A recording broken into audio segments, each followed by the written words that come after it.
제가 이번 주에는 준비를 웬일로 막 주보도 미리 만들고 설교도 미리미리 이렇게 쓰고 그래서 오늘 굉장히 여유롭게 토요일을 보냈는데 이거를 안 바꿨네. 역시 일관돼요. 전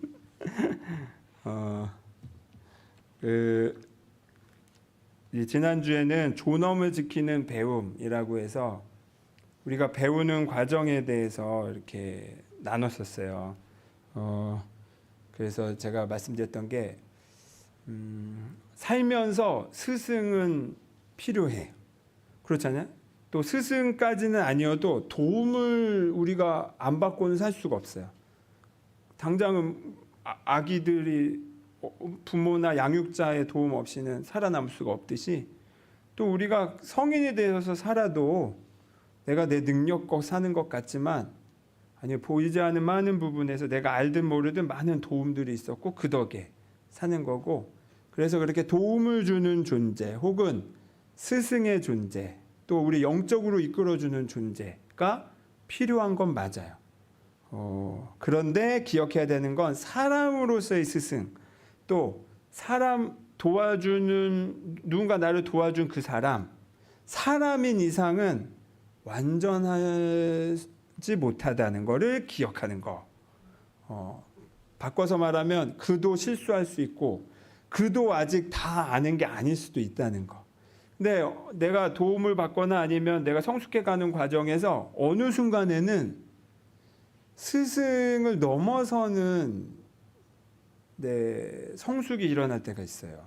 청출어람이라고 하죠. 근데 성숙한 스승이라면 그거를 알아보고 그걸 오히려 잘 응원해 줄 수 있는데 적지 않은 경우 그거를 못 알아보는 스승들도 꽤 있어요. 그리고 한 발 더 나가서 스승과 제자 관계 혹은 도움을 주고 도움을 받는 관계에서 도움을 주는 쪽이 도움을 받는 사람을 향해서 개인적으로 소유화하는 그런 큰 잘못을 큰 실수를 벌일 때가 있다. 그래서 그거를 좌우하려고 하는 경우가 있다. 이것에 있어서 이제 깨어 있어야 된다. 그래서 좌우하려고 하는 거. 모든 사람은 존엄한 존재인데 존엄하다는 걸 다르게 표현하자면 자기 결정권이 존중받아야 되는 거예요. 저희 집 딸, 난 이틀째 씻지 않고 자겠다 라고 자기 결정권을 주장하고 있어요. 요즘 정말 협박도 해보고 애원도 해보고 너무 힘들어. 그걸 존중하기가 도대체 그게 뭐라고, 그게 뭐 이렇게 어렵다고.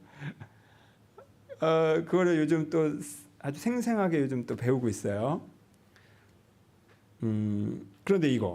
그런데 그거는 본인의 몫이라는 거예요.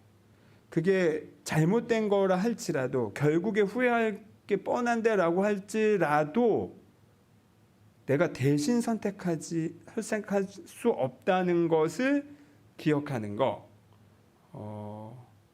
이게 자기 결정권을 존중해 주는 건데 간혹 그 스승들이 혹은 도움을 준 사람들이 그것을 내가 도움을 준 것을 빌미로 그 사람의 결정권을 좌우하려고 하거나 혹은 그의 존엄을 침해하는 함부로 대하는 일이 있거나 하는 경우가 심심치 않게 있다.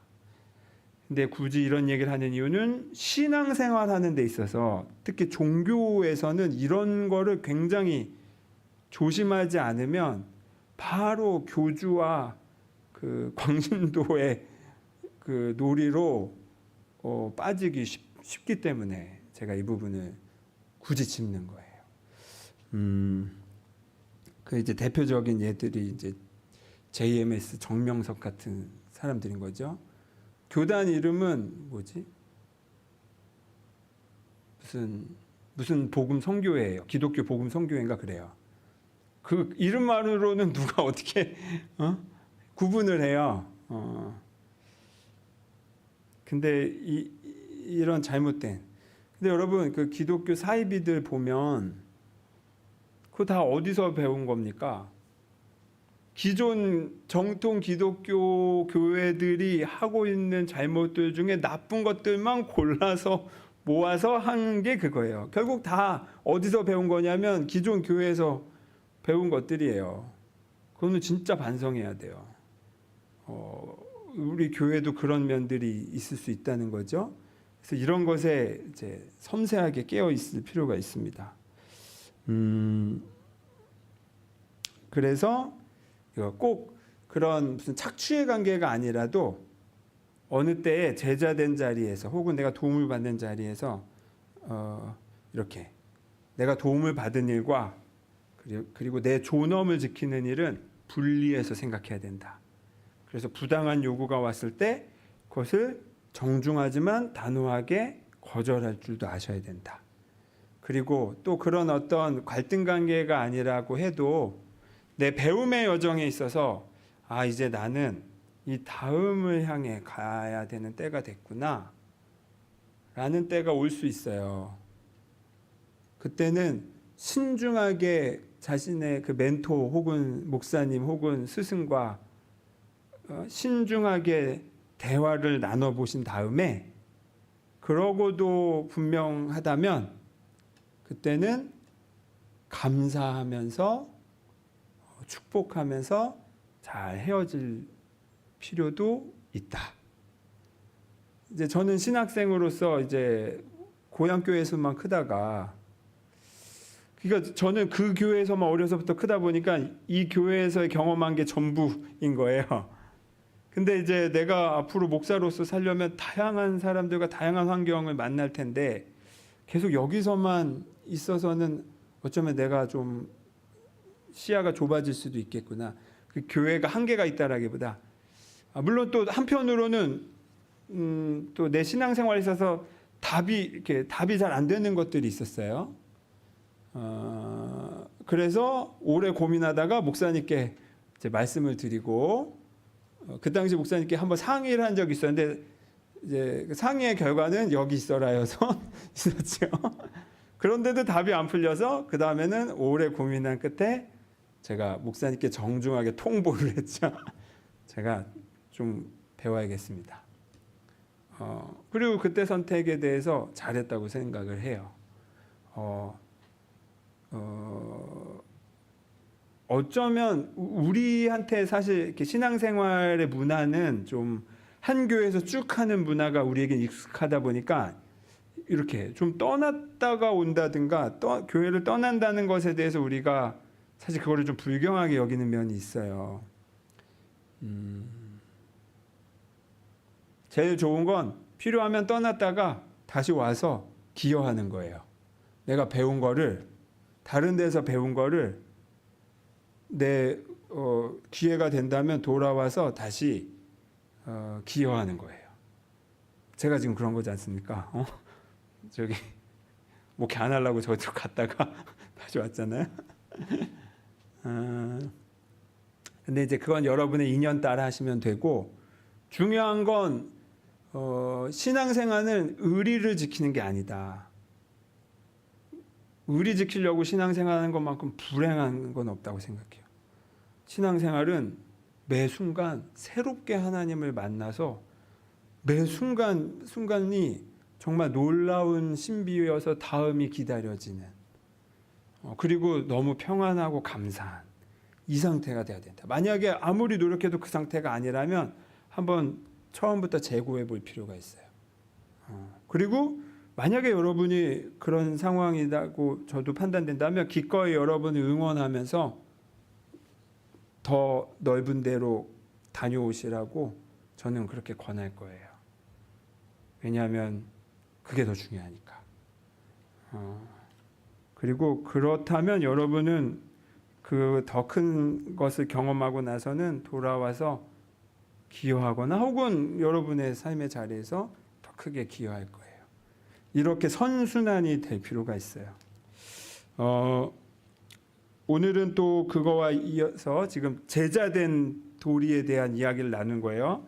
지난주는 존엄을 아무리 배우더라도 내 존엄이 침해받는 식으로 배우는 일은 없다. 내 욕구가 좌절될 수는 있어도 존엄이 침해당할 정도로 배우는 경우는 없다. 에 대해서 이제 한번 제가 먼저 짚은 거예요. 이게 또 할 말이 참 많은데, 근데 간혹 우리나라는 리더가 카리스마형, 뭔가 이렇게 답을 대신 정해줘서 이것대로 해라고 할 때 거기서 리더십을 많이 느끼거든요. 그러니까 목사님도 그런 식으로 이건 이거야라고 하는 거가 우리에겐 좀 익숙해. 그리고 그래야 내가 안정감을 느끼는 때가 많아요. 그런데 간혹 그게 이제 침해하는 경우가 있어. 그리고 저는 그냥 리더는 저래도 되나 보다, 목사님은 저렇게 표현해도 그냥 내가 참고 가는 거보다, 이런 식으로 제가 오해를 했던 시간들이 너무 길었어요.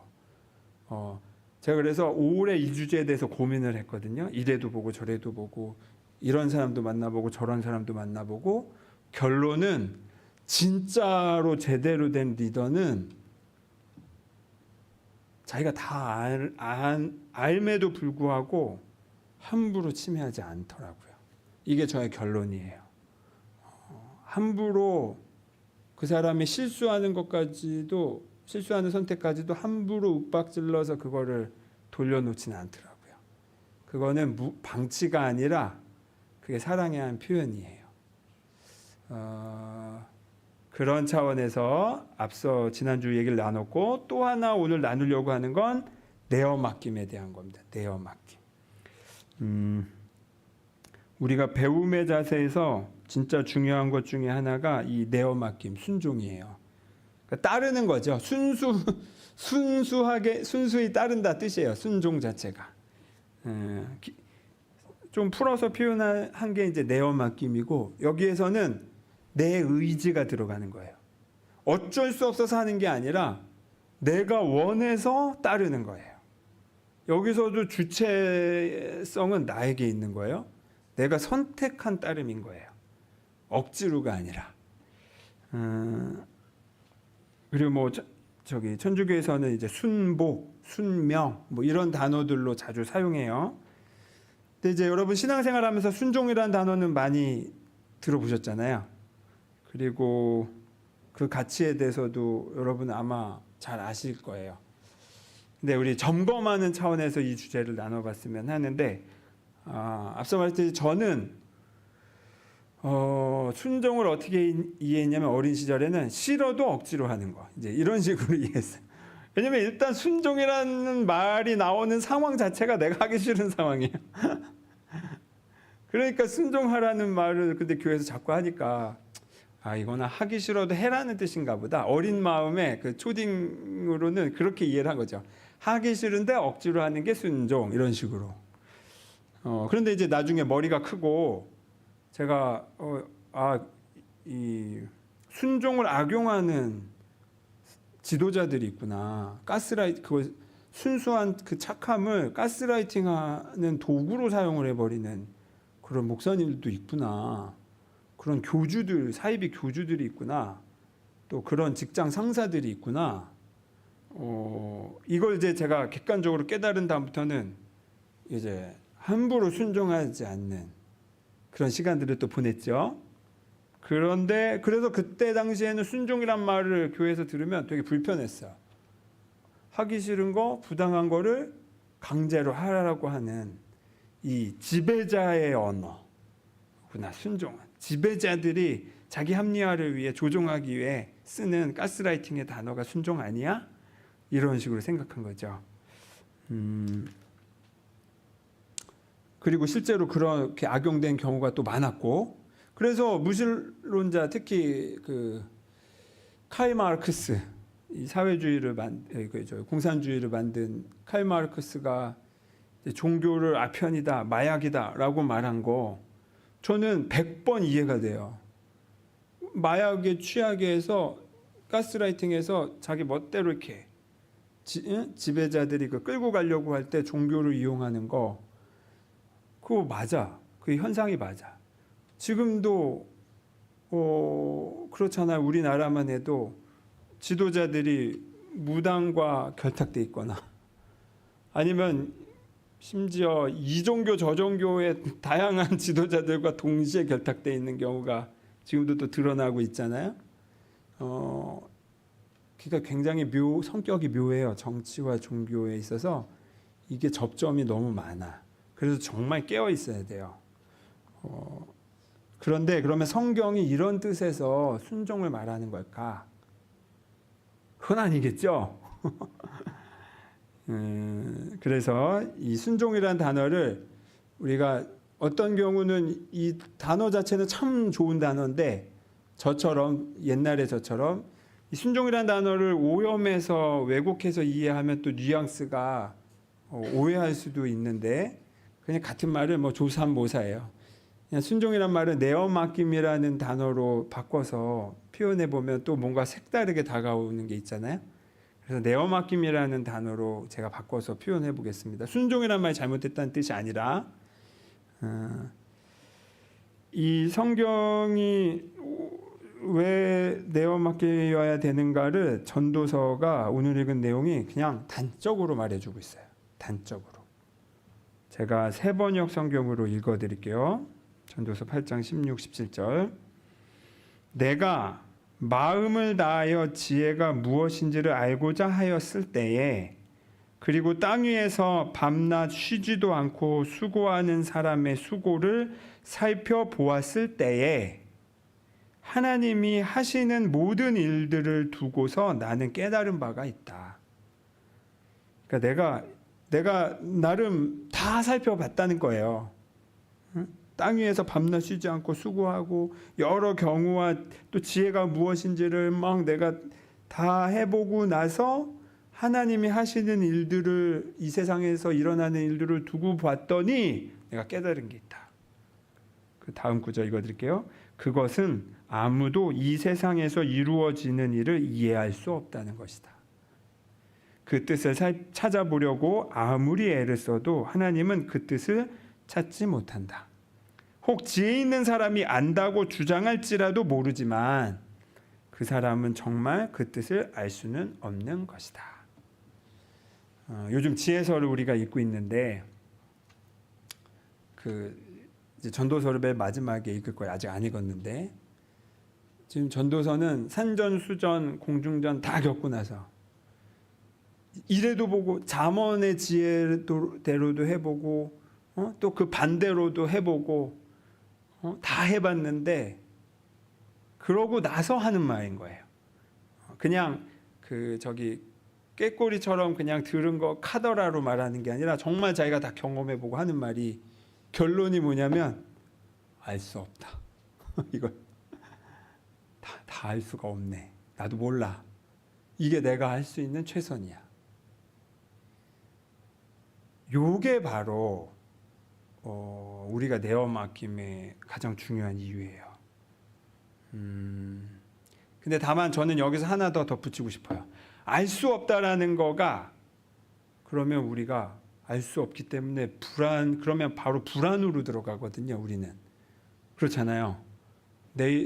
그래서 우리가 지금 그렇게 저금도 하고 모두 이렇게 끌어다 놓고 쟁여두고 막 이러는 건 뭐예요? 미래를 알 수 없으니까 혹여나 위험한 일이 있을까봐 두려워서 하는 그런 습성이 있어요. 그건 기본적으로 그래. 근데 알 수 없기 때문에 일반 사람들에게는 그건 두려움으로 다가오는데 우리에게도 기본적으로. 그런데 알 수 없기 때문에 알 수 없는데 그런데 하나 선명한 게 있어요.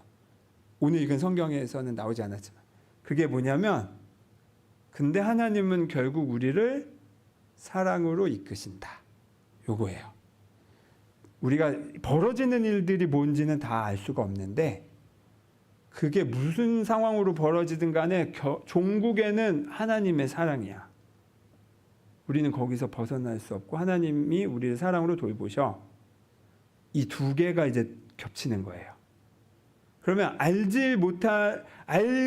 수만 없을 때는 어떻게 돼요? 불안으로 가는데 알지는 못해서 좀 불안할 것도 같은데 그런데 알지 못하더라도 괜찮아. 우리가 다 헤아리진 못하지만 분석하진 못하지만 사랑이 우리를 떠받치고 있어를 그 큰 밑바탕으로서는 우리가 기억하는 거. 이게 이제 우리가 그리스도인으로서 예수님을 따르는 삶에 있어서의 그 두 가지예요. 그리고 이 알 수 없음에 대해서 이제 오늘 여러분과 나누는 겁니다. 근데 여러분 이 표현을 뭐 너무 해프게 그냥 하나님이 이제 최짱이고 인간은 뭐 무지하고 그냥 아무것도 몰라 이렇게 함부로 얘기하는 게 아니에요. 인간의 지혜, 인간이 낼 수 있는 지혜의 정점까지 가봤는데 나로서는 다 분석, 이 삶이라는 게 뭔지 하나님이 언제 어떻게 당신의 일을 하시는지 나로서는 분석할 수가 없다. 이렇다는 거예요. 그리고 바로 여기에서부터 겸손이 시작되는 겁니다. 내가 다 알지 못하는데 그런데 하나님은 아셔. 그러면 일이 되려면 누구한테 맡겨야 되겠습니까?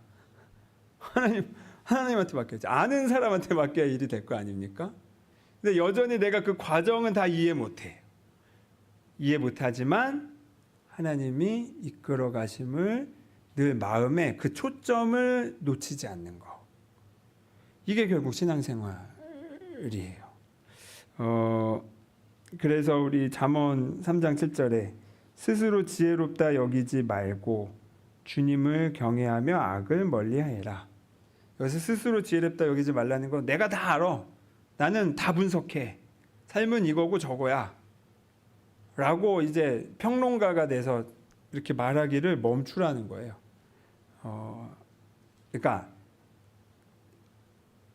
알면 안 된다가 아니라 내가 당연히 내 경험하는 만큼은 알고 그것대로 행동하죠. 그런데 항상 그거 너머에 무언가가 있을 수 있음을 항상 그 공백을 내 안에 남겨두고 하나님의 여백을 늘 내 마음속에 기억하는 거. 내가 아는 건 아는 것대로 있지만 모르는 부분이 있을 수도 있어. 그 마음이 있을 때 귀를 기울일 수 있거든요. 안 그러면 내가 다 옳고 내가 천재고 내가 완벽하고 그럼 귀를 닫아버려요 사람이. 그리고 이제 그게 교만으로 가는 길인 거죠. 그런데 여러분 이상하죠? 아니 이럴 거면 차라리 하나님께서 인간에게 자유의지를 주지 말고 무조건 하나님 뜻대로 행하는 로봇처럼 창조하실 것이지 왜 저기 사람으로 하여금 그 실수할 수 있는 그런 선택권마저도 주셨을까? 이거는 이제 제가 여러 차례 말씀드렸잖아요. 저의 깨달음 안에서 이런 인간이 뭐랄까 하다못해 타락할 수 있는 자유와 선택권마저 있는 거는 실수할 수 있는 선택권마저 주는 거는 오히려 하나님의 방치가 아니라 사랑의 지극한 표현이다. 내 딸이 안 씻겠다고 저렇게 버팅기는데 근데 그래 그것도 그래 한번 해봐. 그리고 스스로 깨달을 수 있도록 기다려줄 줄 아는 거. 그건 하나님 마음에서의 우리를 향한 여백을 남겨두시는 거죠. 우리를 향한 공간을 주님의 마음속에 크게 남겨두시는 거예요. 그래서 강제로 하게 되면 아무리 옳은 것도 그 성정상 반발심이 일어나게 돼 있어요. 묘해. 그러니까 인간은 그게 묘한 거예요. 자기 결정권을 침해받았을 때는 자기도 이게 잘못됐다는 걸 알면서도 그거를 침해받으면 거기에 반발심이 올라와요. 근데 하나님은 거기서마저도 이제 기다려주는 거죠. 그러니까 구약 성경을 보면 뭐 하나님 혼내기도 하고 뭐 이러는 것들은 그 시대의 언어의 표현이지 전반적으로 크게 봤을 땐 하나님은 늘 이스라엘 민족을 기다리셨잖아요. 그리고 여전히 그 구원을 현재 진행형으로 이끌어 가시니까 하나님의 관점에서는 늘 인간을 기다려주는 것도 그 사랑의 지극한 표현인 거예요. 여러분이 받는 입장에서 경험해 보시면 아실 거예요. 누군가 나를 기다려줬었구나. 우리 엄마가 그때 그렇게 하셨던 게, 야, 내가 그때는 우리 엄마 나를 통제하는 것 같아서 너무 화가 났는데 실은 엄마가 그때 많이 참으셨던 거구나. 그걸 다 사랑으로 기억한다는 말이죠. 마치 이렇다는 겁니다.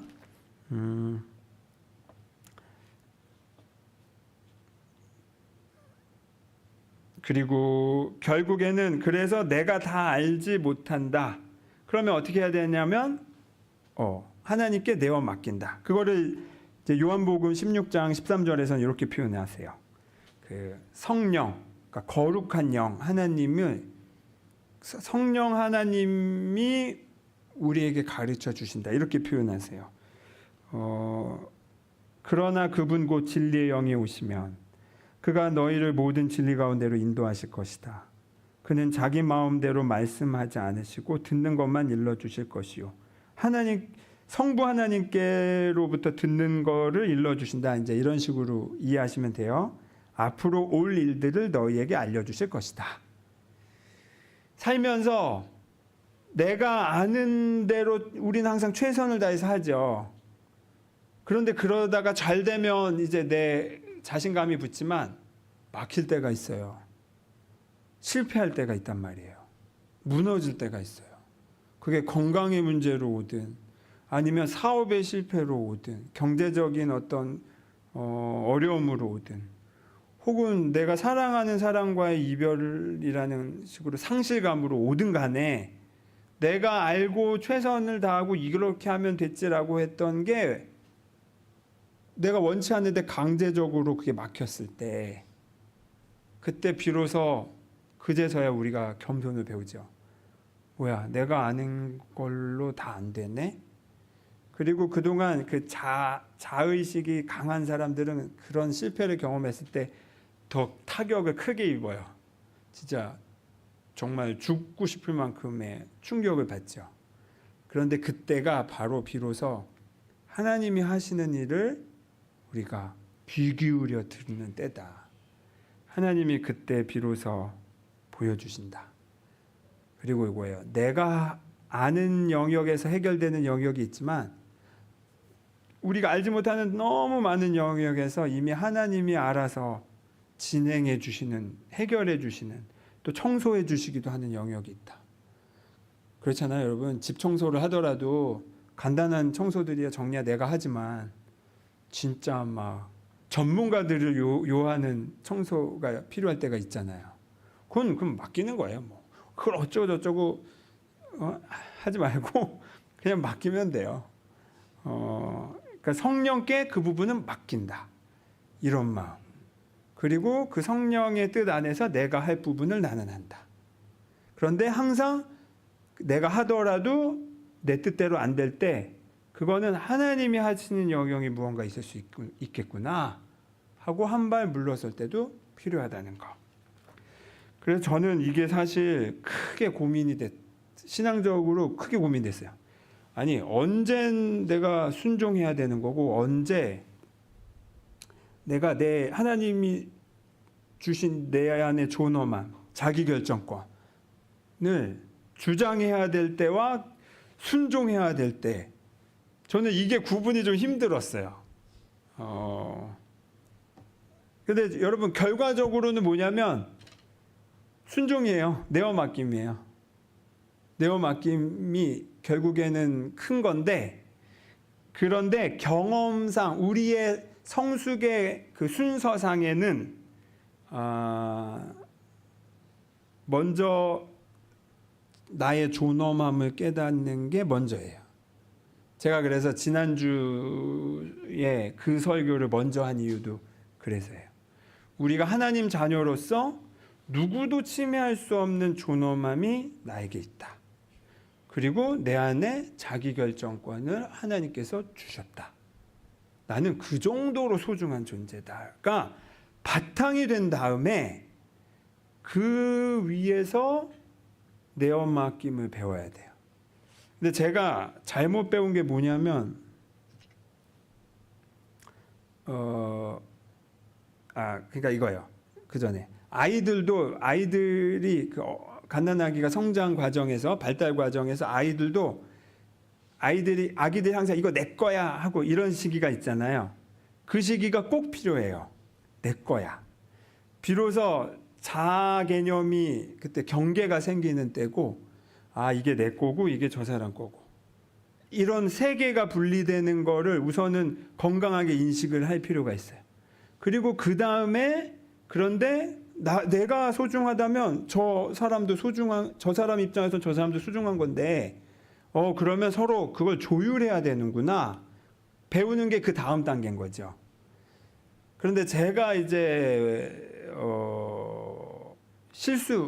내가 일부러 실수한 건 아니지. 제 성장 과정에서 오해했던 건 뭐냐면, 제가 건강한 자의식을 갖지 못한 상태에서 교회에서 순종해라만 배워가지고, 이게 딱 어떤 상태가 됐냐면 가스라이팅 당하기 좋은 상태가 돼버렸어요.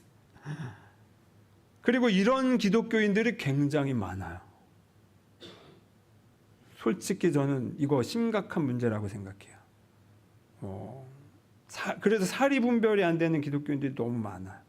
건강한 자의식에서 건강한 신앙생활이 하나님에 대한 믿음이 아니라, 자기가 건강한 자의식이 없는 상태에서, 무너진 상태에서, 자존감이 낮은 상태에서 자기가 착취당하고 희생당하는 거를 마치 좋은 무슨 덕목인 것처럼 왜곡해서 이해해버리는 바람에, 그런 상황에서 어떤 잘못된 교주라도 하나 만나면, 혹은 잘못된 직장 상사라도 하나 만나면, 잘못된 부모라도 만나면 그때부터 삶이 그냥 다 말리는 거예요. 착취당하는데 그런 줄도 모르고 살게 되는 거예요. 그래서 건강하게 내 안에 내가 하나님의 존엄한 자녀라는 거를, 이거는 절대 어떤 경우에도 침범받을 수 없다. 제대로 된 스승이라면 그거 침범하지 않는다는 거예요. 이런 상황에서, 그런데 이제 이래도 보고 저래도 보는 우리 실수도 해봐야 그 다음에 자기 기준을 찾게 되잖아요. 그래서 자기 결정권을 막 존중하다 보니까 이게 남의 결정권을 막 침범하는 때가 오잖아요. 이기적인 상황이. 그리고 그럼 큰 갈등을 빚겠죠. 그리고 나서 내가 소중한 만큼 저 사람도 소중하구나를 인지하는 거. 하나님의 자녀라는 걸 제대로 이해했다면 저 사람도 하나님의 자녀라는 거를 똑같이 존중해 줘야 돼요. 그런 상황에서 우리가 함께 더불어 산다는 것이 뭔가, 그리고 내가 하나님의 자녀로서 내 존엄을 침해받지 않으면서도, 근데 내가 또 다 아는 것도 아니구나를 이해하고, 그리고 그 내 영역 너머의 하나님의 영역을 늘 기억하는 거. 이게 바로 내어 맡김이고 순종입니다. 이때 이 순종은 억지로 하기 싫은 거를, 제가 초등 때 생각했던 거, 하기 싫은 거를 억지로 하는 게 순종이 아니라, 기꺼이 내가 나로서 사는 데 있어서 그 완성은 내가 다 알지 못하는 영역에서는 하나님께 맡긴다. 그게 오히려 불안으로 가는 게 아니라 오히려 진짜 내가 될 수 있는 너무나 중요한 깨달음이구나를 받아들이는 거. 그러면 내가 나로서 존재하는 내 존엄함과 자기결정권과 내어 맡김이 충돌하는 게 아니라 오히려 완성해 주는 거예요. 완성해 주는 거. 그리고 그 선은 여러분 스스로 찾으셔야 돼요. 이래도 보고 저래도 보면서, 실수를 기꺼이 해보면서 찾으셔야 돼요. 그 실수를 기꺼이 해볼 수 있는 여백을 존중해 주는 게 하나님이 우리에게 자유의지, 선택권을 준, 그래서 제가 지극한 사랑의 한 표현이다라고 한 게, 실수를 해보면서 그걸 찾아가는 여정이기 때문에 그렇습니다. 제가 오랜 시간 주님이라는 단어를 안 썼어요. 하나님을 부를 때, 예수님을 부를 때 주님이라는 단어 안 썼다고 말씀드렸잖아요. 그리고 요즘에는 제가 주님이라는 말을 가장 좋아해요. 왜 그렇겠습니까? 이전에 내가 주님이란 말을 싫어했을 때는 아까 뭐야 순종 그거 가스라이팅 하는 거 아니야? 이런 식의 사고방식일 때 그 단어를 안 썼어요. 근데 이제 그것도 내가 오해했던 거구나. 진짜 하나님은 내가 진짜 이 세상에 다 아는 게 아니고 그걸 내가 겸손히 받아들였고 내 모르는 영역에서 그걸 하나님께 맡겼을 때 내 삶이 망가지거나 추락하는 게 아니라 나도 전혀 예상치 못했던 더 큰 내 상상을 넘어서는, 그리고 이제 보니 그게 가장 나에게 적합했던 그 계획으로 하나님이 나를 이끌어 주시네. 와, 삶이 이렇게 신난 거였어? 와, 삶이 이렇게 경이로운 거였어? 야, 그러면 기꺼이 이 다음을 모르지만 나는 설레는 마음으로 가보고 싶어. 하나님을 의지하면서 하나님이 내게 주시는 것이 내가 계획했던 것과 다르더라도 그것에 우리는 일단 저항감이 올라오겠지만 잠깐 내려놓고 이제 하나님의 신비가 시작되나 보다 하고 한번 맡겨보는 거. 그런 삶. 그리고 그렇게 완성되는 내 인생. 얼마나 멋지겠습니까? 그러면 기꺼이 주님이라고 할 만하겠죠. 나의 주인님 이거잖아요. 주님, 제가 주님을 따릅니다. 오늘 하루도 저도 아침에 일어나자마자 또 이걸 표현했어요. 주님, 오늘 하루 제 모든 말들과 행동을 주님께서 주관해 주십시오. 왜냐하면 나는 모르고 주님은 아시기 때문입니다. 요거를 여러분 자주 기도할 때 자주 써먹으셨으면 해요. 성령님 혹은 하나님, 주님 뭐라고 표현해 좋아요. 주님, 저는 다 알지 못하고 주님은 아십니다. 그렇기 때문에 주님께 맡깁니다. 그리고 저에게 이거를 알려주신 스승님이 계세요. 제가 제 옳음을 한창 주장했던 때가 있었어요. 그리고 지금 봐도 그 내용은 맞아. 틀리지 않았어. 그래서 제 이렇게 스승님에게 그렇게 하시면 안 된다고, 이렇게 해야 된다고 하면서 스승님이 하는 거를 제가 따르지 않고 막 주장했던 때가 있었어요. 그리고 스승님은 한심하게 생각했던 때도 있었어요. 그리고 결과적으로 그 일은 어떻게 됐냐면 잘 안 됐어요. 그게 어떤 이유에서든 간에 어쨌든 안 됐어. 그리고 시간이 한참, 그러니까 실패한 거죠. 그러니까 제 뜻대로도 잘 안 된 거예요. 시간이 한참 지난 다음에 그 순간을 다시 돌아보는데 그 사이에 제가 변했죠. 제가 깜짝 놀라는 거예요. 내가 왜 그때 그런 고집을 부렸을까? 지금 생각해 보면 그렇게 중요한 것도 아닌데 그때는 내가 그거 아니면 안 되는 것처럼 너무 고집을 부렸어요. 그런데 만약에 근데 제 안에 그 다음에 남는 게 뭐냐면 감사가 남는데 그때 그 스승님이 저를 대했던 태도예요. 다 들어주셨어. 다 들어주고 당신의 의견을 말했지만 그거를 싸움이나 갈등으로 저를 강제로 어떻게 하는 방식으로 하지 않으셨어요. 그냥 기다려 주셨어요. 내가 이해할 때까지. 근데 그것도 결국 얘가 이해를 할지 말지를 보장이 돼 있지 않잖아요. 그런데 그냥 기다려 주셨어요. 그리고 어느 날 문득 몇 년이 지나고서야 제가 불현듯 스스로 그거를 알아차린 거예요. 그거는 성령이 주신 마음이라고 생각해요. 그랬구나.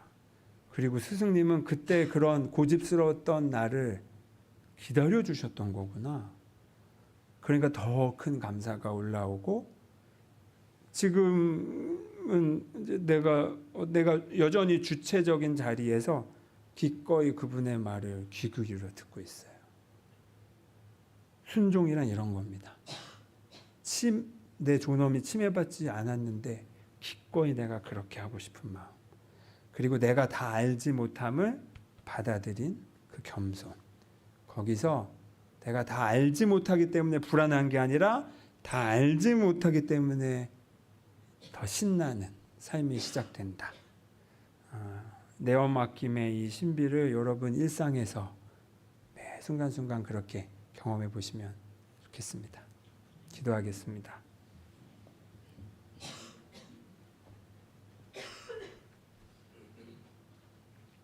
주님, 제가 안다고 했던 시간들을 생각합니다. 제가 옳다고 고집 부렸던 것들도 돌아봅니다. 그런데 그런 저의 좁았던 시각마저도 기꺼이 주님께서는 기다려 주셨습니다. 이 시간 겸손히 주님 뒤로 와서 나의 주님, 나의 하나님이라고 제자 도마처럼 우리도 고백합니다. 주님께 내어 맡길 때에, 그리고 우리의 욕심을 또 의지를 때로는 잠시 내려놓을 때에 하나님께서 이루시는 더 큰 신비를 경험하도록 인도하여 주십시오. 예수 그리스도의 이름으로 기도합니다.